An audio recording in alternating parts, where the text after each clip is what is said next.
Vocês acreditam que a Organização Mundial da Saúde é boa, transparente e revela todas as terríveis patologias mentais que conhecem? Claro que não. Algumas delas são mantidas ocultas porque são tão incríveis e aterrorizantes. Se o mundo soubesse da existência de tais coisas, talvez deixassem de acreditar nos governos, na lei. Poucos se atreveriam a dormir sem ter um alarme barulhento e uma arma carregada debaixo do travesseiro. Fique comigo, porque hoje vou revelar 2 dossiês bem documentados sobre essas devastadoras patologias mentais e as histórias dos pacientes que as sofreram. Eu sou o documentalista e hoje temos as doenças mais terríveis que são escondidas.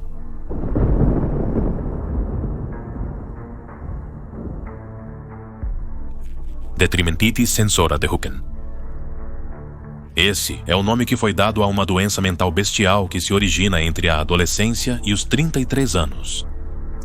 São pessoas normais até então. Mas, aos 7 casos documentados aconteceu exatamente a mesma coisa. Um dia acordam e sentem que seus corpos não estão completos, exatamente como estou contando. E fica cada vez pior. Escutem. Aqui não se trata de pessoas que acreditam faltar-lhes um braço ou perna. Eles precisam diretamente completá-los porque do jeito que estão, se sentem humilhados, roubados, brutalmente deformados. Agora, suas mentes, perturbadas por essa patologia, querem algo desesperadamente e só conseguem pensar nisso.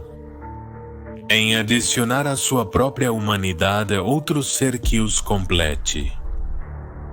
E sim, eles tentam costurar algum animal que encontram em casa, um cadáver ou uma criança pequena ao seu próprio corpo, exatamente como você ouviu. Pode piorar? Claro que sim, muito pior. Porque, uma vez que conseguem, seu cérebro desequilibrado os recompensa com um êxtase que os torna incrivelmente poderosos. O caso mais famoso desta doença é o de Ivana, a bruxa das agulhas. Uma velha alta como uma porta que hoje está foragida após fugir do psiquiátrico para mulheres open door. No entanto, há um caso bem documentado e é o que vou contar a seguir. Preparem-se para a história de Fred Hooken, o primeiro paciente e o que deu nome à doença.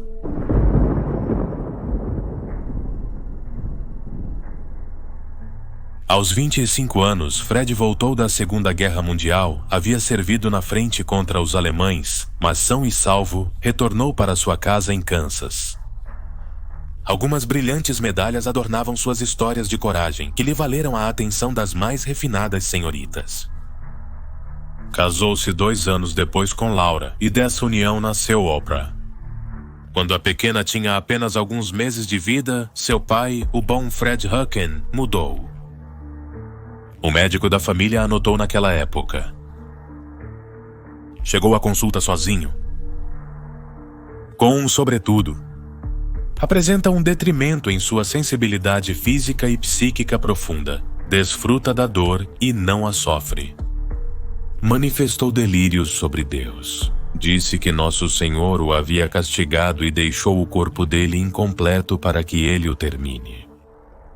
Prescrevi os medicamentos habituais para os transtornos que sofrem aqueles que voltam da guerra, já que nos livros não encontrei nada parecido.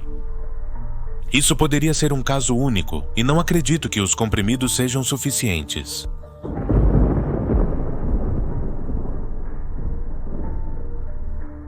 Fred voltou para casa pelo caminho do cemitério. Algo em sua cabeça dizia que ele deveria entrar, e então, ele viu. Aquele pequeno caixão branco, cercado por familiares que choravam a perda de um filho. Imediatamente ele sorriu, pegou uma pá, agulhas e linhas e esperou a noite. Um zelador do cemitério chamado Robert Powell o surpreendeu em flagrante. E em sua declaração à polícia, ele disse: Esse homem, Fred Hooken, estava costurando o cadáver do menino ao seu próprio peito, como uma espécie de colete humano. Eu vomitei ao vê-lo? E olha que estou acostumado a ver coisas estranhas, mas nunca nada como aquilo. Ele se levantou sorrindo, embora estivesse sangrando por todos os lados, e disse algo como, "Finalmente, estou completo", e saiu correndo. Pensei que o tinha capturado, mas ele pulou o muro sem as mãos. Isso é impossível. Essa parede tem 2 metros.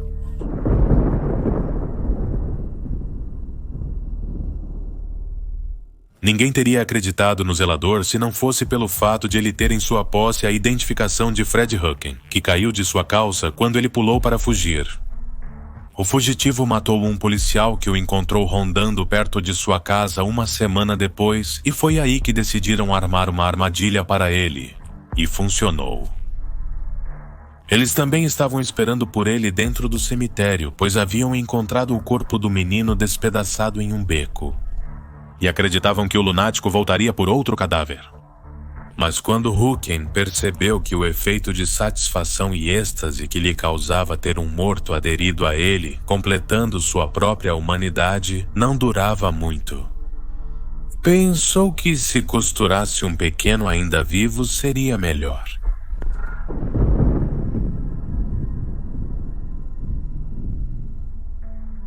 Entrou pela janela do andar superior da casa e jogou sua esposa, Laura, pela janela para levar sua própria filha, Oprah. Os oficiais designados para capturá-lo se ele voltasse estavam dormindo na cozinha. Mas graças a Deus evitaram o assassinato da pequena bebê que estava prestes a ser atravessada pelas agulhas do louco. No psiquiátrico fizeram todo tipo de testes e documentaram o desenvolvimento e a evolução da doença. Deram-lhe o nome de detrimentitis sensora de Hooken. Mas as revistas mais prestigiosas de ciências da época se recusaram a publicar a pesquisa sobre tal patologia e, após repetidas rejeições para divulgar o caso, os psiquiatras e médicos da equipe abandonaram o estudo e deixaram Fred em um obscuro hospital para doentes mentais. Não foi uma medida muito acertada para a segurança dos outros internos e as pobres mascotes do lugar. Após 1 ano, com elementos bastante rudimentares, já havia matado e anexado ao seu corpo 2 gatos e uma senhora do pavilhão das mulheres. Nem tudo foi negativo. Alguns médicos não podiam acreditar que Fred Hooken ainda estava vivo. Depois de passar dias e às vezes semanas escondendo dos guardas que tinha um corpo anexado ao seu. Qualquer um teria morrido de uma infecção ou sangramento. No entanto, ele não apenas não ficava doente, mas se tornava mais forte. Aparentemente, o distúrbio mental favorecia, entre outras coisas, o crescimento de bactérias que impediam a morte por infecção. A partir dessa descoberta, embora não conste nos documentos oficiais, foram criados medicamentos para tratar pacientes com sepse que ainda são usados. Fred fugiu após assassinar guardas.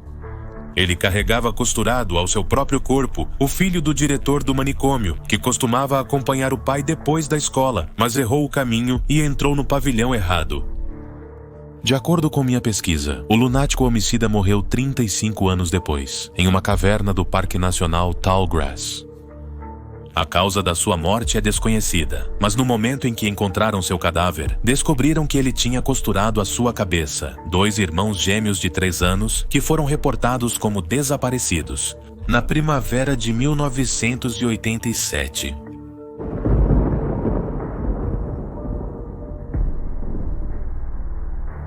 Vamos com a segunda doença. Sansonismo metamorfo por leitura. Os 3.059 casos registrados no mundo compartilham uma origem. Todos os pacientes sofreram febres muito altas, superiores a 41 graus em algum momento de suas vidas, ou seja, sobreviveram a uma hipertermia mortal. Acredita-se que os neurônios sofrem um colapso generalizado e um dano que os obriga a gerar novas sinapses para continuar funcionando. Mas imediatamente começam a se manifestar os sintomas. Sentem uma extrema voracidade pela leitura. À medida que passam os dias, quase tudo o que dizem e fazem está relacionado com o que seus personagens favoritos dos livros realizaram. Então, depois de alguns dias de intensa dor de cabeça, a patologia se aprofunda e muda, e aí surge o horror. Para essa altura, os psiquiatras já recomendaram aos pacientes ou aos seus familiares que seja proibida a leitura de qualquer forma. Nem revistas, nem livros, nem mesmo panfletos. Nada, a menos que lhe seja administrado um poderoso medicamento experimental que evita as consequências dos seus sintomas. Por quê? Vocês verão quando eu contar o último caso, quando um homem confessou ao seu padre o que havia acontecido. A confissão é secreta, então, embora ele não pudesse denunciá-lo à polícia ou delatá-lo, ele me deixou um escrito com tudo o que ouviu. Prestem atenção ao que disse o homem que foi se confessar com o coração arrependido. Olhe, padre, deixe-me contar a história, por favor, e depois perdoe meus pecados. Meu pai tem um problema de saúde tão particular que requer medidas especiais para contê-lo e isso implica que nunca podemos deixá-lo sozinho. Dom Camilo é um homem de 84 anos e está muito doente, muito doente. Ele vive conosco há 8 anos, desde que o instituto onde ele estava fechou. Todos os dias, sem exceção, administro a ele um medicamento chamado Firamina, que evita os sintomas de sua rara condição. Dou tanta importância a isso que me tornei um especialista em cuidar para que ele sempre receba suas doses. Não tenho filhos com Yasmin, minha esposa, porque sempre quisemos nos concentrar em viajar e conhecer o mundo. Então você pode imaginar que essa situação estava nos desgastando. Devo dizer que, até um ano atrás, parecia que eu era o que não aguentava mais tudo o que meu pai implicava. Mas desde que tivemos que nos livrar da última enfermeira por não aplicar sua Firamina corretamente e no tempo certo, minha esposa se sentiu sobrecarregada. O problema é que a doença do meu pai afasta as cuidadoras que poderiam ajudá-lo. Não queríamos ter mais problemas, então aguentamos tudo nós mesmos, sem poder viajar nem sair para comer ou sequer ter amigos em casa. Mas não queríamos mais isso. Minha esposa Yasmin achou a solução. E naquele dia, Fernanda, uma especialista em cuidar de pessoas idosas, chegou. Ela veio muito bem recomendada. Minha esposa afirmou ser a solução dos nossos problemas. Para começar o prazer tão adiado, reservamos uma noite em um spa de certa categoria. Finalmente teríamos intimidade. Sem se preocupar que meu pai caia, que tenha que se alimentar do que não deve e, acima de tudo, que receba seu medicamento.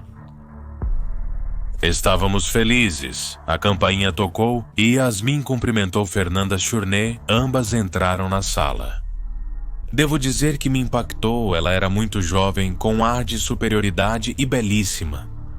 Diria que senti inveja do papai, que iria ficar a sós com ela até amanhã. As apresentações foram curtas. Meu pai estava tirando uma soneca lá em cima, então tudo estava indo bem. Dei as recomendações de praxe, embora Yasmin me garantisse que tudo já havia sido discutido, que Fernanda sabia exatamente o que deveria fazer. Insisto. De qualquer forma, para minha tranquilidade, falei a ela. Fernanda, se ele não acordar às 20 horas, você o acorda e pega a injeção de Firamina, que já está pronta na geladeira. Aplique no braço esquerdo sempre. Diga o que disser. Essa dose é aplicada. Por favor, Fernanda, é vital que ele receba essa medicação. O resto é rotina, eu suponho. Alguma pergunta? Coloquei todo o meu ênfase, mas notei que Fernanda estava muito tranquila. Até insinuou um meio sorriso que a tornava ainda mais bela. Sim, uma pergunta. Por que há tantos livros infantis na casa? Vocês não têm filhos, disse. É por causa da patologia do meu pai. Ele leva muito, mas muito a sério tudo o que lê, então só damos a ele leituras inocentes e felizes. Após a medicação, se desejar, você pode ler algo para ele. Não leia nada antes da Firamina. Fernanda piscou um olho para mim como uma cúmplice o faria. Ela fez isso para confirmar que tudo foi entendido. Embora eu gostaria de pensar que na minha idade ainda era atraente para essa mulher tão esplêndida. Óculos, celular, chaves do carro. Peguei tudo da mesa e partimos. Chegamos ao spa 2 horas depois. Na viagem rimos muito, eu e minha esposa. Descobrimos que havíamos esquecido o quão maravilhosamente bem nos dávamos quando estamos sozinhos. Uma vez acomodados, a alegria durou 40 minutos. Acontece que o celular que peguei não era o meu, mas o de Fernanda, a enfermeira. Mesma marca e cor. Um erro comum. Minha esposa estava na banheira de hidromassagem e não podia me ver. Fiz o que todos nós faríamos. Revisei as fotos dela e... Bingo! Não demorei muito para encontrar algumas eróticas. No entanto, com o título Trabalhos, havia um álbum com cerca de 70 imagens e eu vi todas. Tirei minha esposa da água, horrorizado, dizendo: "Vista-se, temos de voltar urgentemente. Algo muito ruim está acontecendo com Fernanda. Olhe estas fotos do celular dela. Ligue para casa, diga a ela que se ela não sair agora, chamaremos a polícia. Pelo amor de Deus, Yasmin, se apresse, essa garota é um anjo da morte." Todos os idosos nas fotos não estão dormindo, são cadáveres. Minha esposa nem se abalou e me respondeu: "Não pretendo sair daqui, nem quero que você chame ninguém. Deus, ele merece isso, mais do que qualquer outra pessoa. Deixe a Fernanda fazer o trabalho dela. Recuperaremos a vida que tínhamos", disse Yasmin. E foi aí que entendi tudo, ela havia planejado. E eu não a culpo. Eu também desejava a morte do papai. Tentei uma defesa fraca e disse a ela: "Mas Yasmin, você acha isso certo?" Após iniciar a medicação corretamente, ela não apresentou mais episódios. 3 minutos depois, já estava relaxado na jacuzzi, bebendo champanhe. Não vou enganá-lo, padre. Yasmin está certa. E a julgar pelas fotos, Fernanda era uma profissional que sabia o que estava fazendo. Mas a consciência é traiçoeira. Eram 3 da manhã e eu não conseguia dormir. Acordei minha esposa e perguntei se ela sabia como ia acontecer. Como Fernanda o mataria? Yasmin, entre sonhos, respondeu: "Ela substitui um medicamento habitual por um veneno potente e indetectável, disfarçando-o com uma base de penicilina. Dom Camilo vai pensar que estão injetando sua firamina nele. Ele não vai suspeitar de nada. Depois ela vai ler uma história para ele ficar tranquilo. Faz efeito em aproximadamente 2 horas. Ele já deve estar morto. Por favor, descanse. Amanhã é um grande dia." Depois que minha esposa terminou de dizer isso, levamos apenas 4 minutos para entrar no carro e voltar para casa urgentemente. 2 horas sem firamina. Meu Deus! Quem teria essa ideia? No caminho, Yasmin tentava me acalmar, mas não estava funcionando. "Acredite em mim", ela me dizia. "Amor, eu te digo, ele já deve estar morto. Se não, qual é o problema? Em casa, todos são livros inocentes, acalme-se." O que minha esposa dizia não condizia com o nervosismo que eu sentia ao ligar para casa no celular. Ninguém atendia. Mantinha em meu interior a esperança de que a natureza de seu trabalho fizesse com que Fernanda não fosse muito propensa a atender um telefone que a colocasse na cena do crime. Chegamos em tempo recorde. A primeira coisa que senti foi o cheiro de carne assada. No chão há um livro. Não, meu Deus! João e Maria! Não! Papai estava caído no chão da sala de jantar, convulsionando, com espuma saindo da boca. O veneno não o havia matado. Sua doença deve ter retardado o efeito. Aproximei-me de Fernanda, que estava na cozinha, agachei-me para falar com ela. "Você não entendeu que firmamos um acordo? Já te falei várias vezes. Você não podia ler nada sem a firamina dele?" Eu expliquei, esclareci que era por causa da doença dele, que ele levava muito a sério tudo o que lia. "Veja só esse desastre." Ele não me ouvia, claro. Papai colocou a cabeça e parte do tronco dentro do forno em fogo máximo. Como Gretel fez com a bruxa, ele estava queimando há no mínimo 4 horas. Eu fecho o gás, a fumaça está me sufocando. Eu te conto. Papai se levantou do chão pouco depois, como se nada tivesse ocorrido, e foi dormir.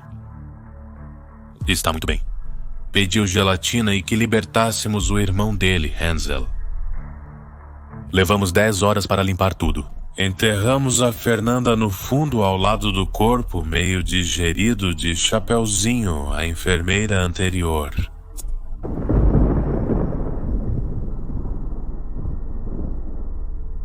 Eu sou El Documentalista, e este foi as doenças mais terríveis que nos são escondidas. Acordei sem braços, sem pernas, sem rosto. Algo me falta, minha sombra me engana. Os mortos caminham, sussurram meu nome, dizem que o fio os torna mais homens. Agulhas de prata costurando a ferida, o corpo incompleto, a alma podre. O menino me olha com olhos de vidro, uno ao meu peito e já não há vazio.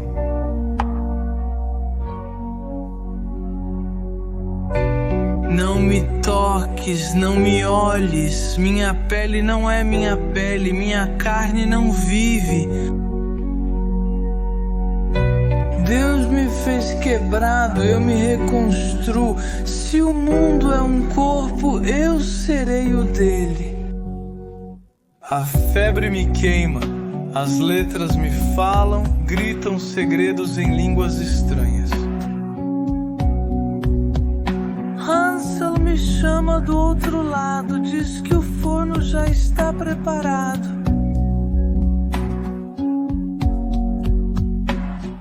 Os livros me mordem, bebem minha mente, suas páginas sangram a cada momento. A bruxa me diz para não ter medo, que tudo termina dentro do fogo. Não me toque, não me olhe, minha pele não é minha pele, minha carne não vive.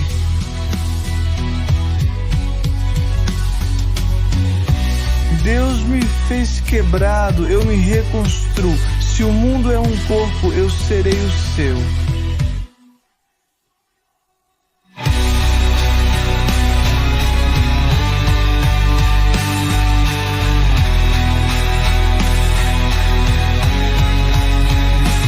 O documentarista já abriu os arquivos. As sombras murmuram o nunca lido.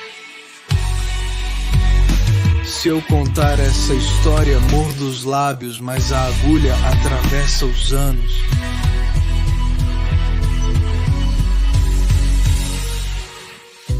Não me toque, não me olhe, minha pele não é minha pele, minha carne não vive. Deus me fez quebrado, eu me reconstruo.